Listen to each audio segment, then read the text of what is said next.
Okay, so welcome to our first recorded lesson, our first recorded lecture of the semester. So my apologies for the quality of this. I don't have my microphones with me, so I'm just recording it with my iMac microphone. Um, I will be getting your grades later this afternoon. I know it's ridiculous now, and we won't have any live lectures until after spring break. So right now, I'm just going to go with this.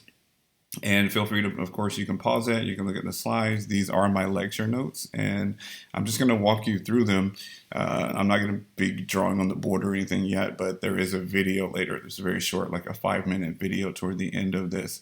And this week is about the anthropology of gender.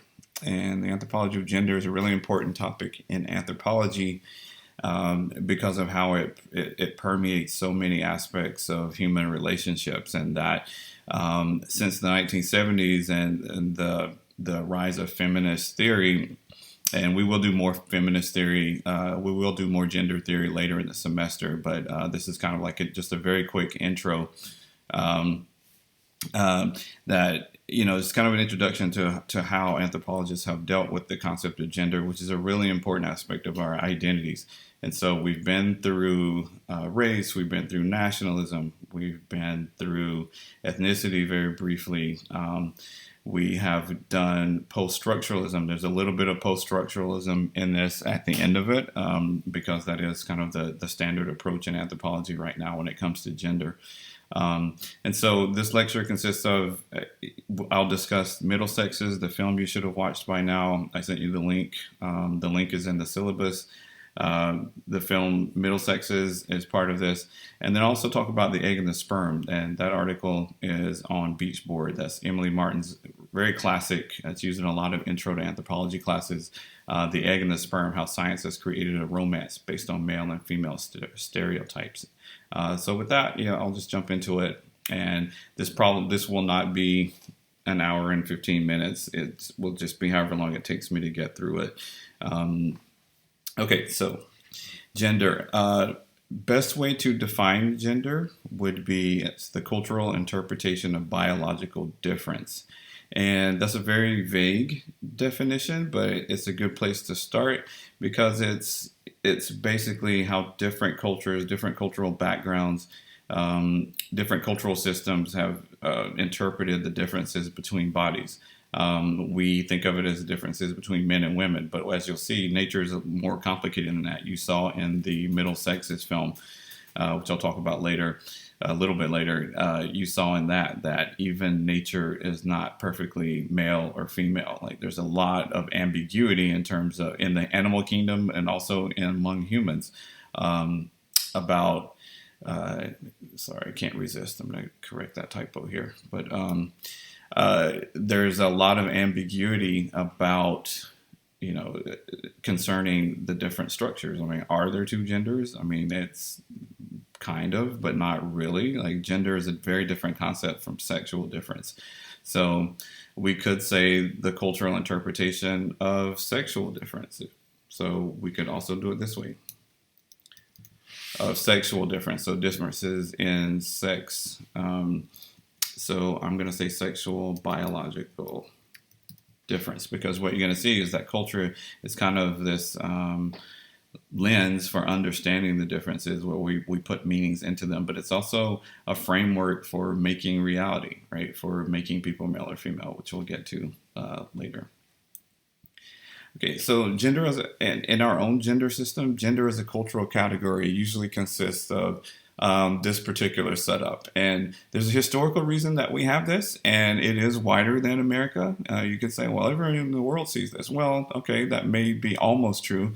But there are places in the world, as you'll see later, there are places in the world that don't see it this way. And a lot of the reason that most people in the world see human variation in terms of male and female is because of imperialism. People have been moving. Power has been a part of this.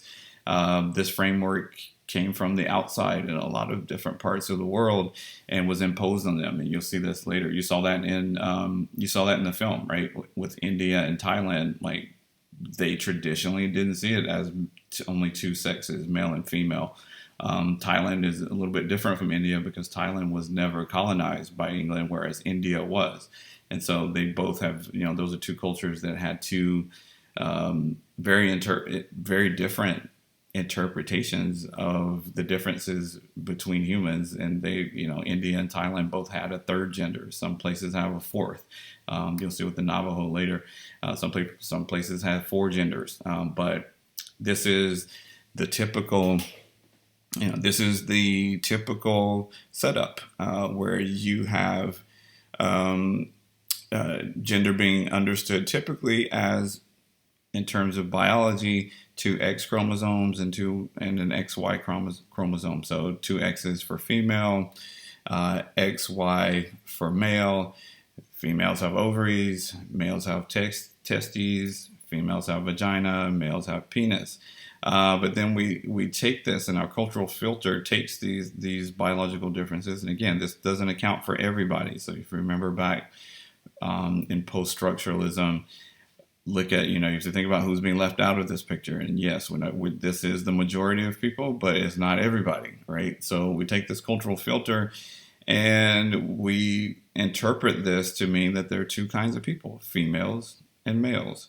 And that section, in terms of sexuality, people with two X chromosomes are traditionally understood to marry and mate with people with an X and a Y chromosome, and they wear a certain kind of clothes, they walk a certain way.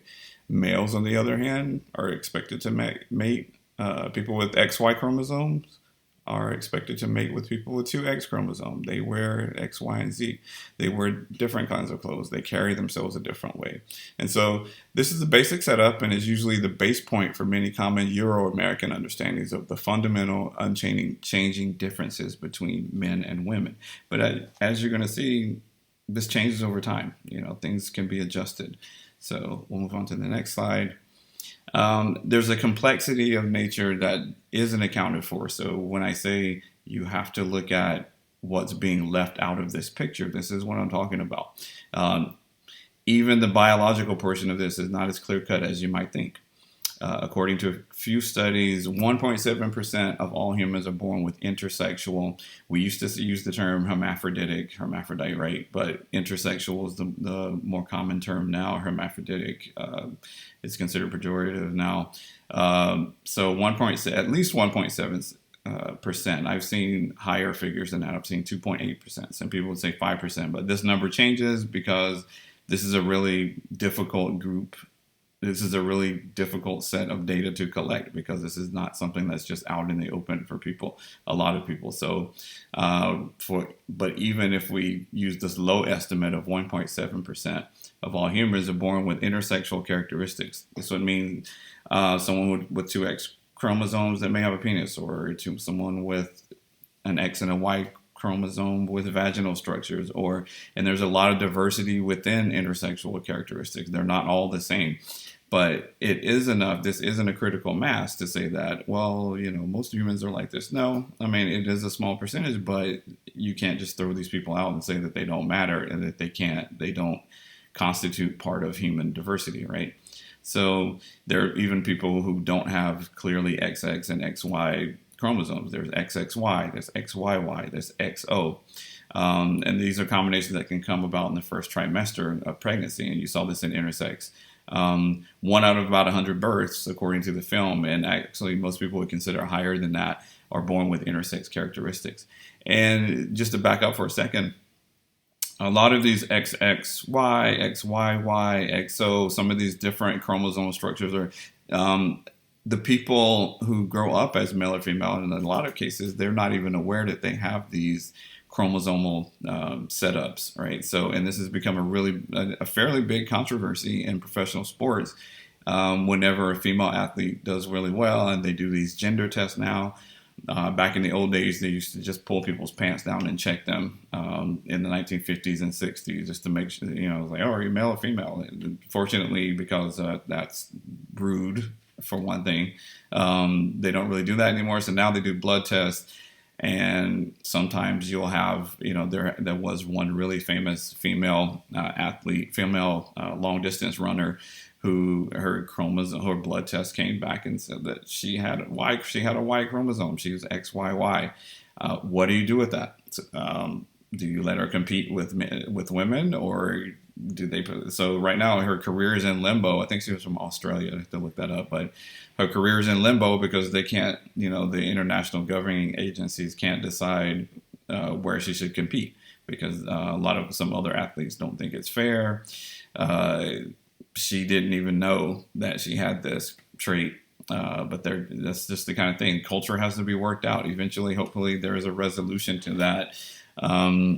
Culture has to change to accommodate for things sometimes. And so, but anyway, it's a very difficult thing. And it's one of those really difficult areas in which, culture just has to adapt.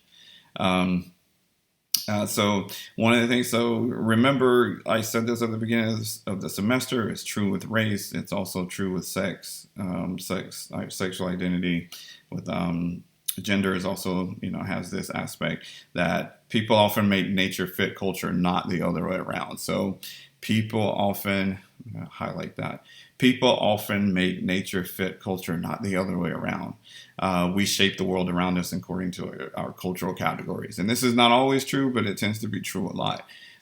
There's really, that's why I don't like the metaphor of culture being a lens. Culture isn't just a lens that helps us understand the world around us. Sometimes it's a blueprint that helps humans change or alter or reconfigure the world around us. And so I like that. I like that kind of retooling of this lens definition, because it accounts for power, right? It accounts for how power makes things true, right? So, and you've seen that with race, you've seen it with nationalism. If you have enough power to define, to manipulate cultural categories around people, you're defining reality for those people, and it's never complete. This is what Stuart Hall argued, even especially with identity. It's never complete. No one ever totally wins. No one ever totally loses. Resistance is part of it, and so there's a lot of negotiation that goes with that. And so, in the example I just mentioned about the athlete who had a different set of chromosomes, it just continues. These things have to be negotiated, right? They change over time. So, again, so that's just something to keep in mind. Okay, so it's not just about the biology, though. It's about how, okay, once we have these categories, they have to be recreated. They don't just fall out of the sky.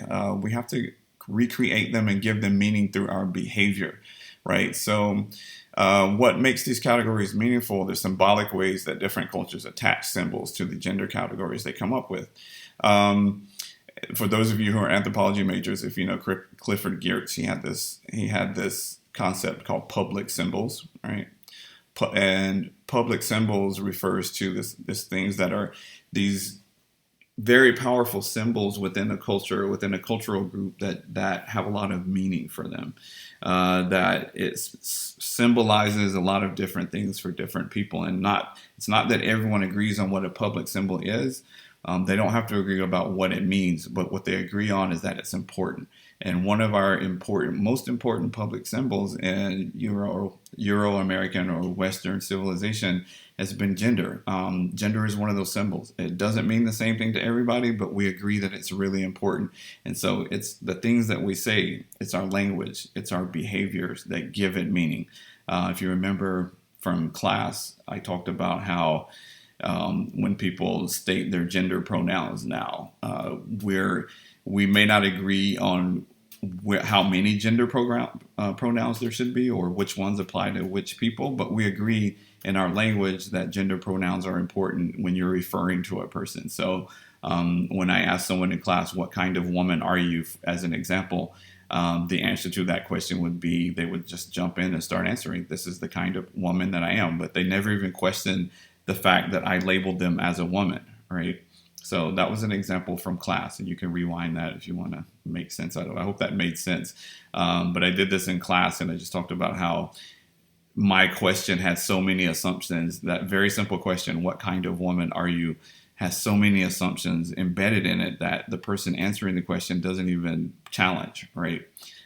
So there may be some individuals that do challenge that, but it was just a very simple example of how language shapes reality. So my statement, what kind of woman are you, created a reality for that person to inhabit. And so I put them in a position, right? I gave them a slot.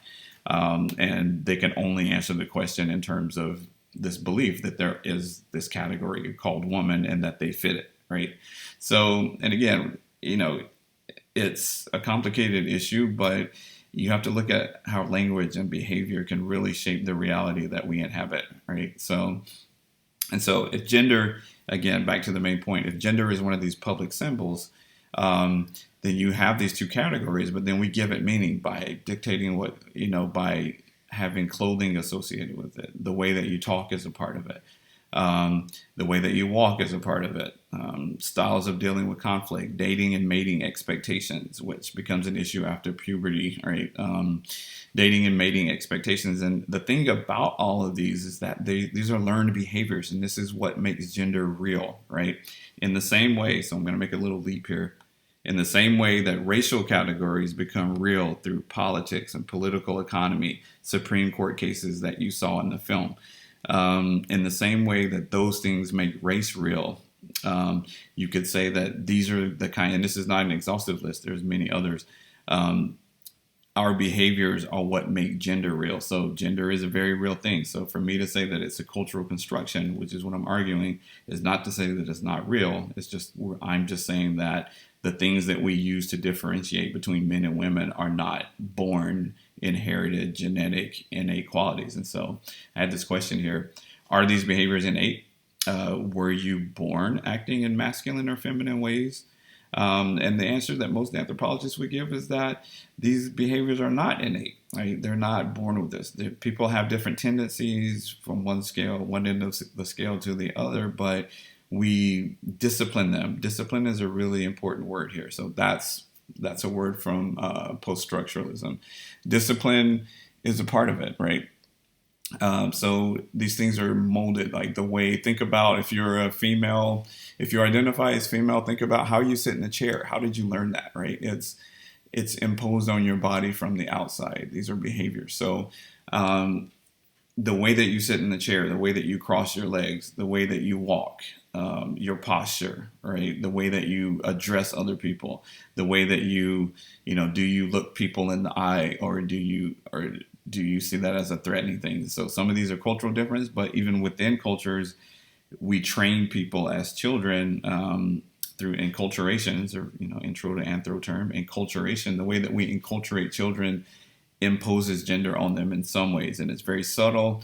It happens on the body, so there's that post-structuralism again, right? These things are just encoded on your body, and you learn them in childhood, and they can be different between cultures, but within cultures, whatever your gender system dictates, children are taught to be male or female, or one of the other genders for other cultures. So these behaviors are not innate. They're produced through enculturation. They are encoded in our gendered bodies through cultural training and discipline. This is how our bodies become gendered, right? So it's a process of becoming. It's not something you're born with. And again, this is the constructionist approach. There are biological anthropologists that may say, well, there's just male and female. But even then, medical doctors, and it's like, oh, we treat people based on whether they're male or female. Like, I don't know. Well, again, who's being left out of that picture? Right? There are different ways. There are trans bodies now that people have made. There are people who are born intersex. So we can't just throw those people in the trash can and say they don't exist just because they don't meet some statistical threshold. They still exist. So you saw in the film, they were saying that if 1 out of 100 of all Americans, for example, are born intersex, then that means that there are that's equal to the population of a city the size of Atlanta, right, Georgia. So that's a lot of people. So out of 300 million people, that's what is that? That's 30 million people that are born intersex, right? 1 out of 100, yeah. So No, that's 3 million. Sorry. It's not 30 million, it's 3 million. So that would be 3 million Americans every year total. That's our total population, 300 million. 3 million of them are born intersex. That's a lot of people. And so we can't just eliminate them from our science and our medicine and our way of understanding nature just because they're such a small minority, right?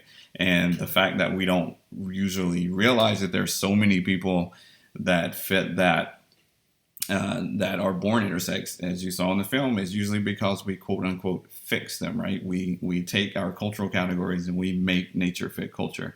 This person doesn't fit, for example, this person does not fit our definition of male or female. So let's take our surgical tools and make them male or female. And so that's why this data is so difficult to collect. We don't really know because we don't record them. We just make them male or female at birth and go with it. This is changing. It's becoming more common for people to reclaim their to change, like in the film, or to once they discover that they were surgically altered at birth, to restore the way that they were. I'm in the garage. That's the furnace kicking on. It just got cold. The sun just disappeared. So I hope you can still hear me. I'll try to speak up a little bit more because I can't turn the furnace off. I have to get a better studio.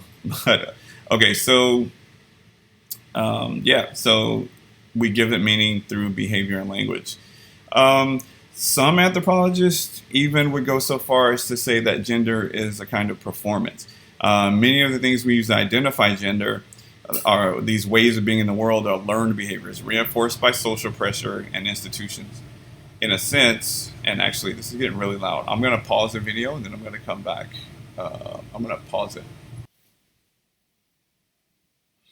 Okay, so, all right, so I turned the furnace off. Family's just going to have to be cold for a little bit. Okay, so gender as performance. Many of the things we use to identify gender are learned behaviors reinforced by social pressure and institutions. So that's what Foucault called discipline, right? So this is disciplined. You are punished. You are restricted in certain ways. You are molded. So remember, power in post-structuralism, power is productive. It makes things. It's not just about repression. It's about molding. It's about creativity also. It's about creation.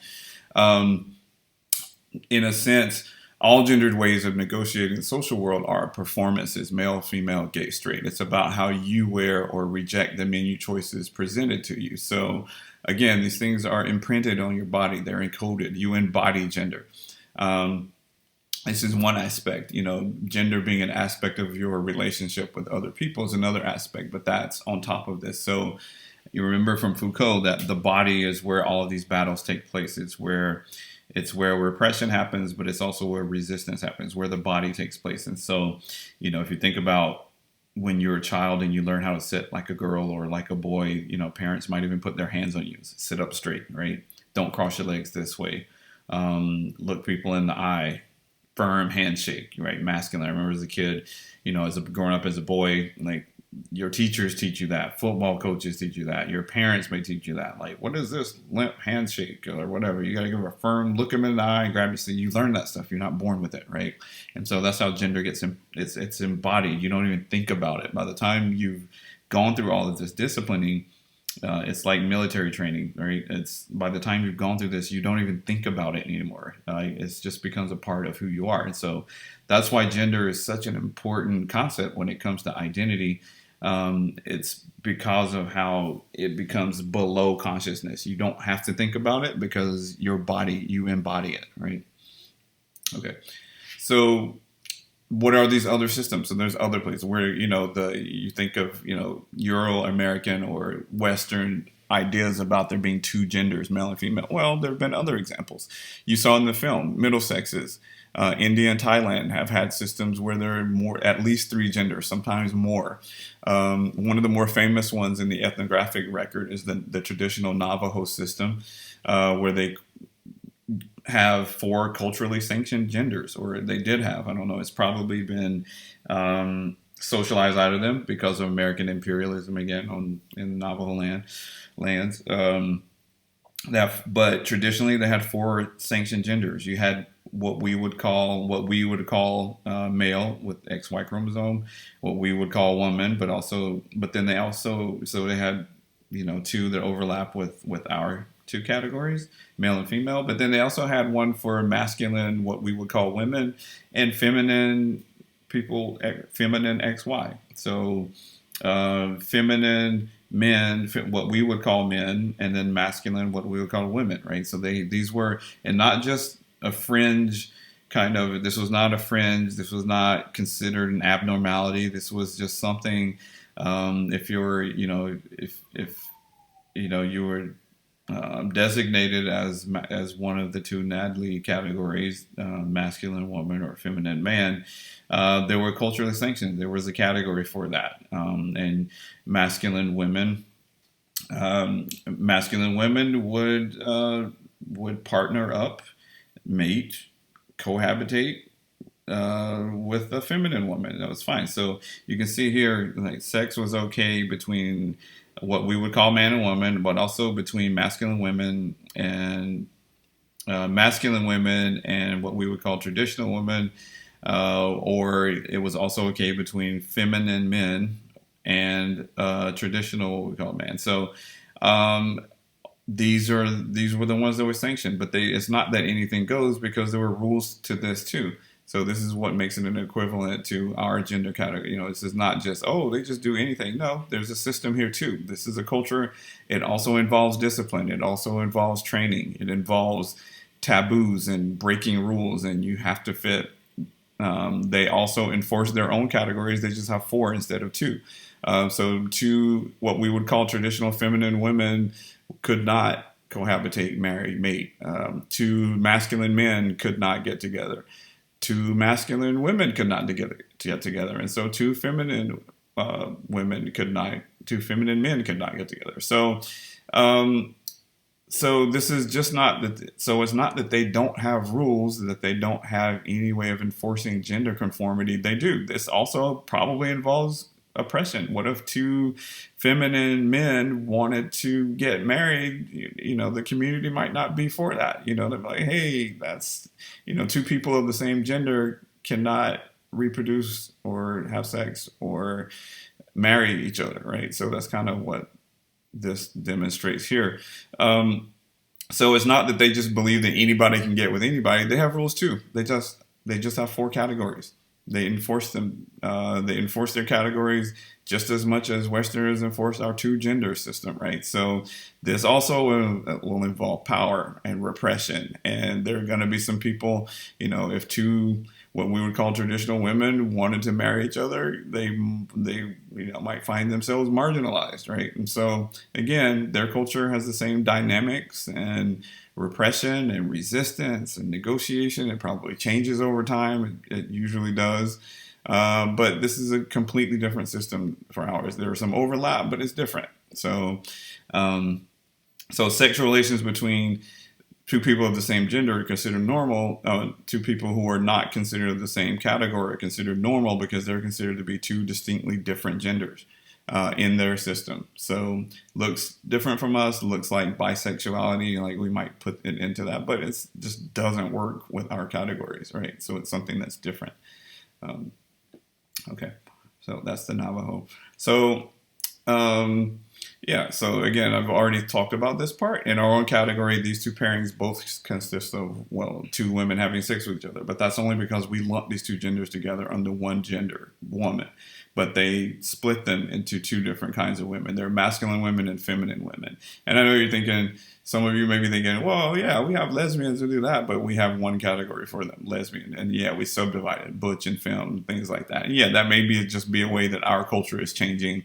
I think for the better. I don't know. We may be developing 100 years from now. We may have 5 gender categories in Western culture, but we don't know. We're not there yet. This is based on up through the 21st century. We didn't have I think, up through the 21st century, our gender categories were not that flexible. So, so anyway, I think our gender categories are slowly changing right now, but like we can only deal with the present moment. So, all right. So and in the film, you saw examples of all of this. Man and woman are two among many available ways of thinking about the relationship between gender and biology. And so the key point from the film was that all of these symbolic aspects of conflating gender, male and female, sex, and sexuality are all historically produced and tend to vary from culture to culture. Even within culture, sometimes the context of it's the context that gives us the meaning behind sex. And so you saw for the Indian weddings, for example, that they refer to in India they refer to homosociality, right? Homosociality just refers to that, men only hang out with men as adults and women only hang out with women all through adulthood. And so when people get married, they don't have a lot of sexual experience. They've never been around other people. And so the psychologist in the film was talking about how in India, a lot of times people experiment sexually. Young people, teenagers, young adults will experiment sexually at weddings, sometimes men with men, women with women, but they focused on men with men.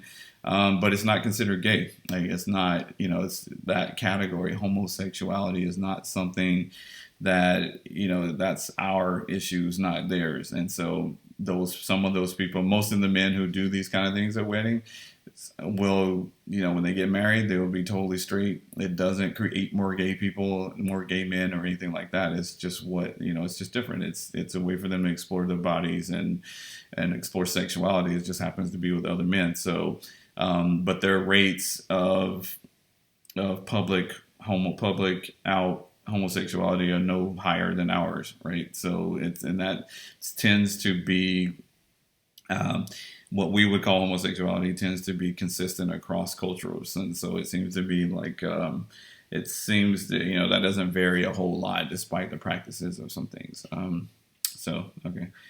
So that was kind of one of the points of the film. So one of the main points of the film is that there was a range of human behaviors that, before European and American imperialism just kind of spread these sexual mores, especially in the Victorian age in the late 1800s.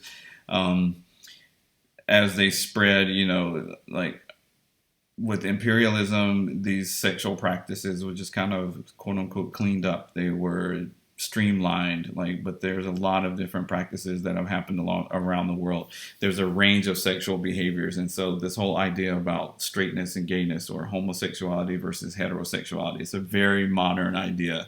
It's only been since about the advent of the 20th century. And the recommended article, The Invention of Heterosexuality, kind of gets into it. That article is a little difficult to read. It's a little hard to follow, but it is important. And there's some important ideas about about the historical emergence of the whole idea of heterosexual. It's a very recent idea.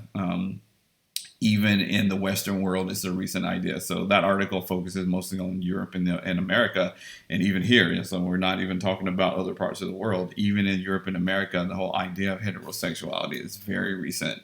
The idea that men, what we call men and what we call women, only have sex with each other, it's a very recent thing. If you go back and read read about any of the famous Greek philosophers, they were doing all kinds of stuff. Right? Even pedophilia was accepted. Pedophilia was totally accepted among ancient Greeks, even among some of the famous people we still read about, but they didn't have a category for that. They were just, they had different words for it. And so, no, your professor is not advocating for pedophilia. I'm just saying that people do different things. People have historically done different things, and so it's only recent that we think that there are these natural behaviors that our bodies are only designed for reproduction, and so those are the only people we should have sex with. That's changing over time. I think we still built a wall around. We're not accepting pedophilia. We're building a wall. We're going to wall that one off because I think almost everywhere in the world has a problem with that. Thank goodness. But in terms of consenting adults, people have always done different things, and so this film is showing you some of that record. So what ties these things together? How do we get to the point where sex, what does gender have to do with who you have sex with? Well, it's these other realms like religion, kinship, nationalism, race, all these things that we put together and call culture. exclusive, they put these things together and tell us what we're supposed to do, right? And so again, there's a lot of power involved in that. By the end of this, I'm going to talk about about naturalizing power. And in the film, they make reference to it, and in the article too, the article from about Jonathan Katz. The article about Jonathan Katz mentions this too, that exclusive homosexuality is a human construct. This idea that they're, in the same way that heterosexuality is a modern concept, so is homosexuality, right? This idea that, you are gay and so you only have sex with those people who are like you and or of the same gender. That's a human construct too. In the natural world, this plays out differently. In the natural world, it plays out in,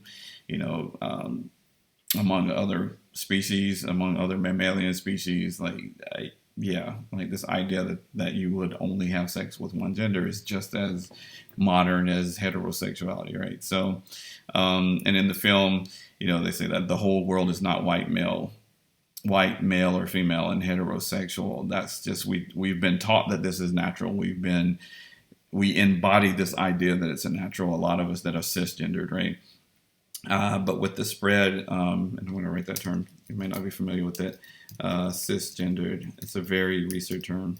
Cisgender just refers to, it refers to someone who fits the culturally sanctioned category of straight and male or female. So it's the cis is the opposite of the word trans, right? So cis is the opposite of trans. So instead of transgender, cisgender, right? So, but the spread of Western imperialism alongside the scientific revolution and the Enlightenment, the ways that the natural world is understood has been radically altered culturally to fit into a narrowly defined set of categories defined earlier. And yeah, this fits here. We could put an arrow there and say or cisgender, right? This idea of the cisgendered has been historically produced.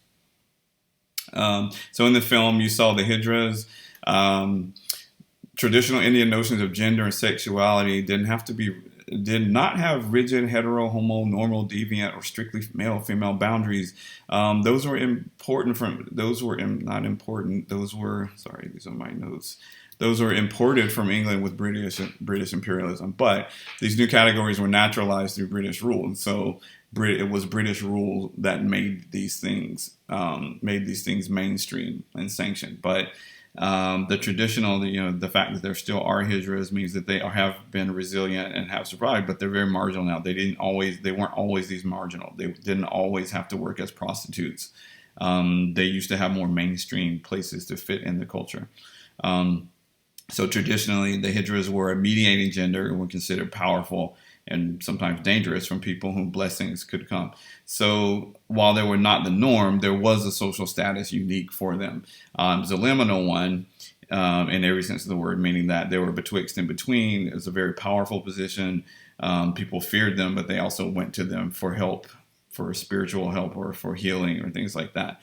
But it was a status, so it wasn't the norm. They may have been picked on before even, but they weren't as marginal as they were after the British came. So, and that's the scene, that's the part where they showed the one having the sexual reassignment, the sex change operation, where they showed one of the hijras having her penis removed.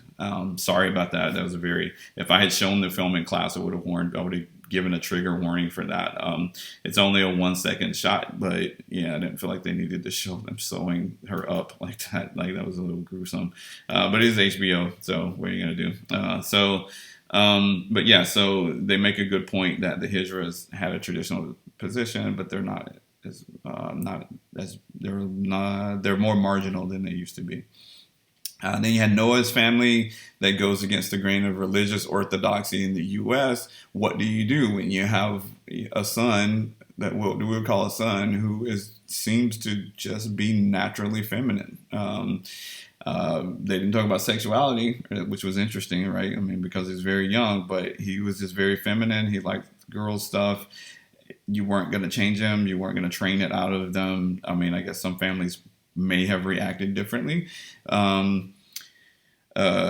I don't know. I think he's lucky that he had a family that was supportive of the fact that he was different from the other boys.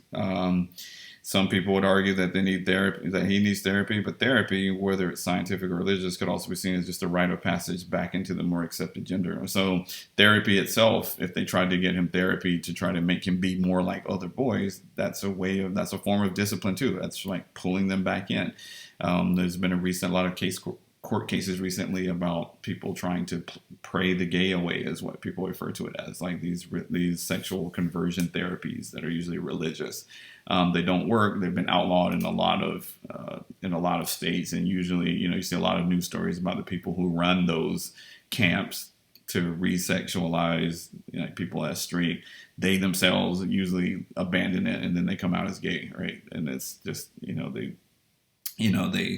it's been in the news a lot. You can look for that. So what is it called?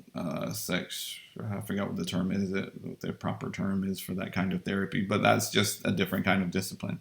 So in the film they make the point: humans are very flexible. They can be transformed in a lot of ways. Like, we're rubbery when it comes to behavior and categories. That's why it's really important that's why it's really important to understand the different ways that people have been molded by culture, right? Judy Elizabeth, born with ambiguous genitalia, intersex, didn't know it until adulthood, right? So grew up as a woman, became a lesbian, and then when she tried to get married, she found out that at birth she had been assigned as female and then she decided to switch to male as an adult. She eventually settled into a stable lesbian relationship, but the boundaries identity bothered her and Max to the point they decided to become a man. But then the relationship survived, right? So Max's partner, who was a lesbian, was devastated to find out that he wanted to become a man, and that because this threatened her lesbian identity. And so, it's an interesting story. It's something really, if you haven't seen the film, I mean, that's one of the more interesting stories to me. That is a person who went from female to male over the course of a lifespan, went from intersex and then was socialized as a female, became a lesbian, and then discovered they had been sexually reassigned at birth, and then decides to live as a man, and then that affects her relationship with his partner, right? So it's really interesting, just the range of behaviors that people have. So I'm going to move on. This is getting kind of long. I didn't expect this to be this long, and I need to post it. So that brings us to The Egg and the Sperm by Emily Martin. And if gender is one of the primary cultural means to which we understand how people fit in the world, it's also one of the means through which we interpret the relationship between the sexes, as well as people in general. So in some ways, this article is about how we learn the differences between men and women. And sometimes it's a self-fulfilling prophecy, right? It's if you have this stereotype that men are one way and women are another, then sometimes it permeates even things when we try to explain things objectively, like when we try to explain things objectively, like the process of fertilization, which is a biological process. And so her article, and I'll just jump into it here. Like the article, and I'll get to her argument in a second, but basically her argument is that science, just like all languages, is also produced within the matrix of cultures, not outside of it. So people write scientific texts, right? They don't just fall from the sky. And yes, scientists measure things. We measure things and we collect data, but when we tell the stories, when we narrate what happens, we have to use language to do that. And as I mentioned before, language is one of the key fields in which gender is produced, right? And so she looked at these high school textbooks. I'll just talk about her general argument here and I'll get into it. So if gender is a lens, even scientific descriptions of objective processes like fertilization are biased because of our pre-existing assumptions about gender. And so her whole point, the main point is this is how we learn gender. It comes pre-packaged with other aspects of our lived experiences. So in post-structuralism, you remember, no one has power. We live power. We're just immersed in it. It's like a soup. It's like the force, right? We just live in it. It's an aspect of our relationships with other people. It's a technique. It can be harnessed, utilized, resisted. But most importantly, power is productive. It makes things. It makes men and women, right? And so she's looking at one little field, high school science textbooks, and how they produce gender. And so she's looking at high school textbooks. It was her daughter's textbooks in the 1980s. She was an anthropologist. She was helping her daughter study for a biology quiz. And she was like, wait a minute, this sounds very stereotypical. Why is this really true? And so being a good anthropologist, she decides to go talk to the people who wrote the books and saying that, is this really accurate? Because this looks really stereotypical. Do eggs act like women, act like stereotypical females? Do sperm act like aggressive men? You know, are they aggressive? Like, so let's go check it out. So she goes in and she interviews them. And okay, I have this film here, but this is taking so long that I'm gonna actually post the film separately from this video. So I'm gonna take this file of this film, and I'm not gonna stop and show it right now. So you can check that out and compare it to what I'm gonna present as Martin's findings, but then also read Martin's article. So I'm gonna post this film. I'll just put it in Beachboard too. Okay, so and it illustrates fertilization, and so I'll show you what it does here. So it's an illustration of fertilization is the epic story of a single sperm facing incredible odds to unite with an egg and form a new human life. It is the story of all of us.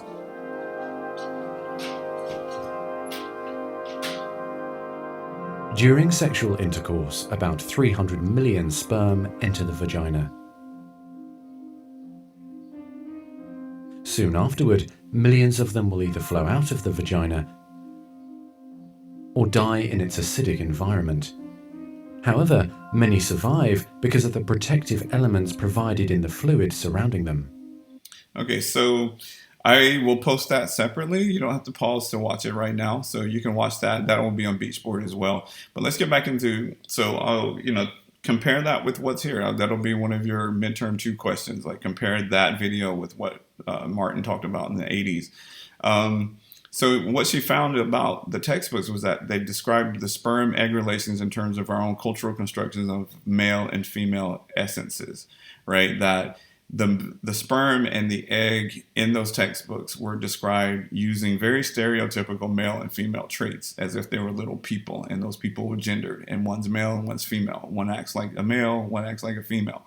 And so, she picked apart the language. Like, they use words like corona, the crown, and vestments, castle, to refer to the cellular structure of the egg. The sperm has a mission, whereas the egg is rescued from certain death by the heroic sperm, which would also die in a few hours as well. And so, in general, they talk about the heroic sperm. They're strong. So all the language they use to talk about sperm is about power and it's about adventure. Whereas the language used to describe the egg is very passive. It's not really even involved in it's just an object that sits there and waits to be rescued by this heroic sperm. And so, another actions on the part of the sperm are described as coming from the whole sperm cells, whereas actions of the egg are described as resulting from intracellular processes and structures. Sperm are thus more anthropomorphized. So the sperm have more personality than the egg. The egg is just kind of there. It's a structure. It's female. And everything that the egg does, and you can see this in the video, like everything that the egg does is only in relationship to the sperm, right? This reminds me of, those of you who are into film or film theory, there's something called the Bechdel test, right? You can see what a feminist academic came up with this. The Bechdel test refers to, and I'll type it here, the Bechdel, I think it's Bechdel test. I don't know if I'm spelling that right. I could look at it later. But the Bechdel test refers to, you can rate a movie based on, do the women in the film ever talk, or how much do the women in the film talk? And when they do talk, do they ever talk about anything outside of the male characters? Like, it's like they don't have any existence outside of a male reference, right? And so some people won't watch them. They'll look for the Bechdel test and look, like, this film has no real female characters in it, even though it appears so.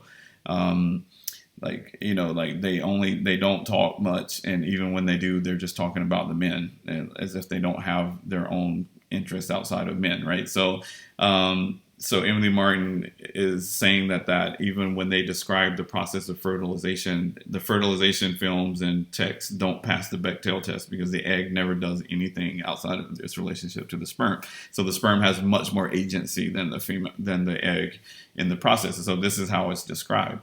And in a way, she's basically arguing that this sounds like an adventure movie. It's like Star Wars. It's Luke Skywalker blowing up the Death Star. Right? It's a knight in shining armor rescuing the damsel in distress. And so she's like, okay, yeah, this is very stereotypical. So let me go talk to the scientists and see that, is this even accurate? I mean, did y'all realize that this is what you were doing?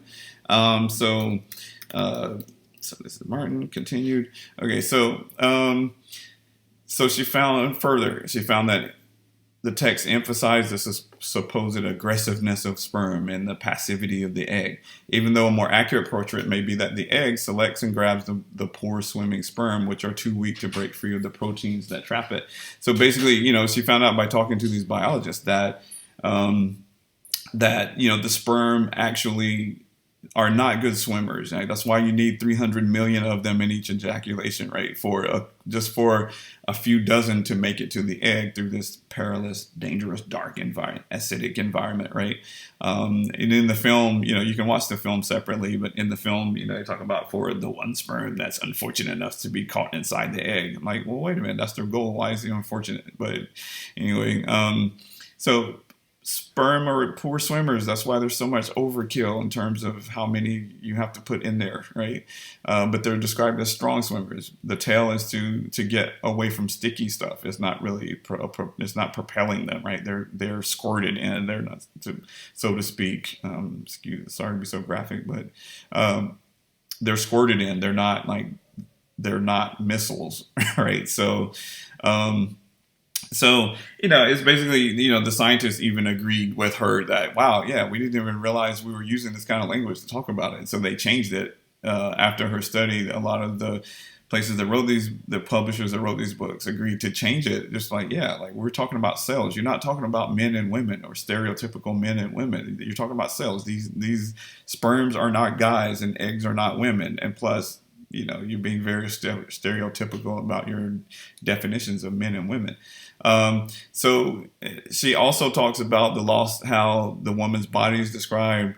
It's sad that women are born with all the eggs they'll ever have.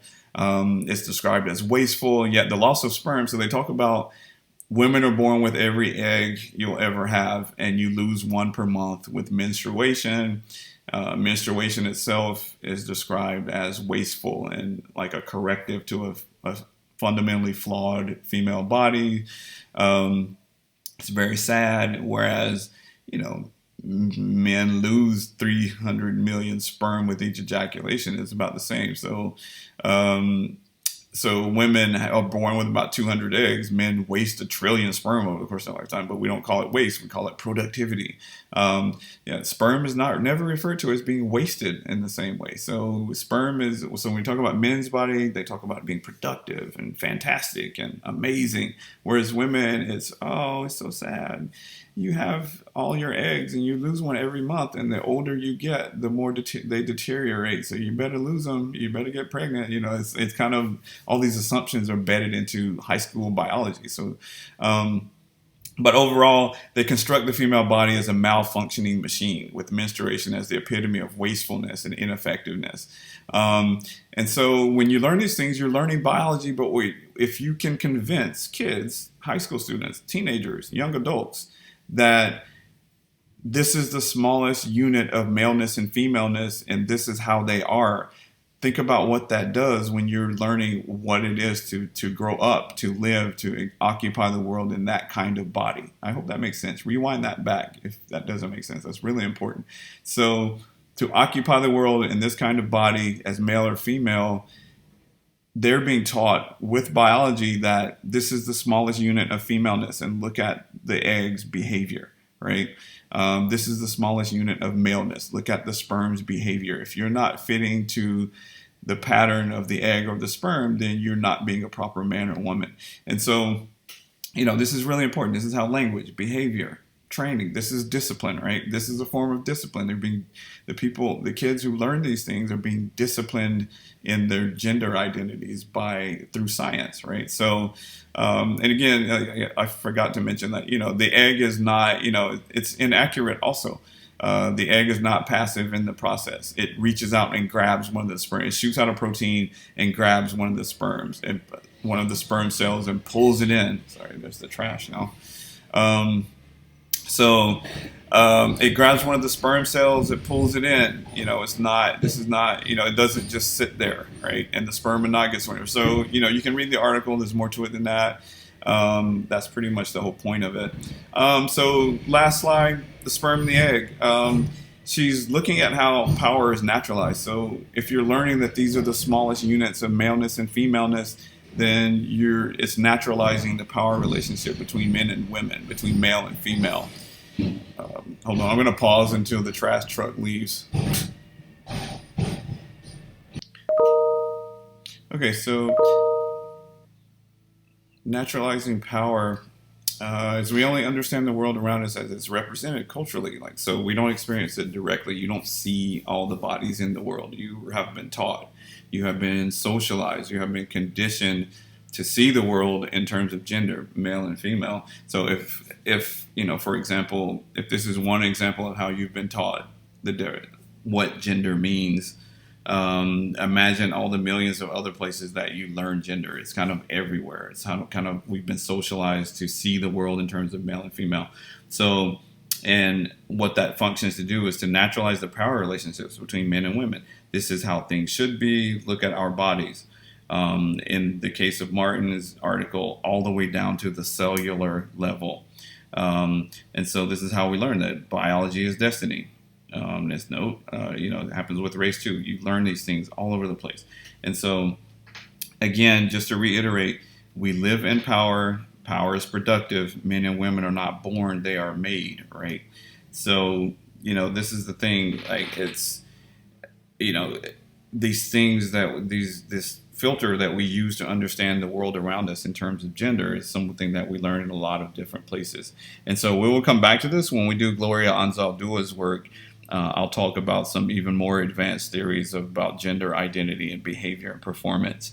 And we also will revisit gender when we do the next topic, I think, is Orientalism with Edward Said and Doreen Kondo's work about how gender can be used to kind of analyze world politics and imperialism. Said's work about this idea of creating the Orient through cultural production is very gendered, right? How was the Orient constructed to be female in relationship to, in relation to the Western world, the Occident, right? How are they, and how did that matter? How did that affect people's behavior? So this concept of naturalizing power, Martin's is a really good example of it. And so I'm going to stop there. And that's my spiel on gender for now. And again, we'll be doing this later. So if there's any, some of this is kind of dense, go back, look at it. If there's something that you didn't get from this. And this will be part of midterm 2, and I will be grading the papers today. It's been hard to get pretty much anything done working at home and dealing with all the changes that are happening administratively. So my apologies for not getting your grades out. In general, in my class and in other classes too, just keep in mind that, I think we're going to take it easy on you guys on grades. I always do anyway, but even your other faculty are probably not, we understand that this is a really difficult situation to be going to school in. So we just want you to learn. No, I asked my faculty in Anthro to take it to, don't be so hardcore about grades because this is difficult for everybody. So check it out. Hope you learn things. I'll get your grades up. Don't worry about it too much.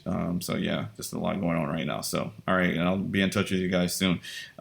We will do some live classes over Zoom after the break. And we are observing spring break, just in case you had a question. So, all right, and I'll talk to you guys soon. I'll check out. I'll upload things if I think they're interesting. I'll put them on Beachboard. So I will talk to you soon.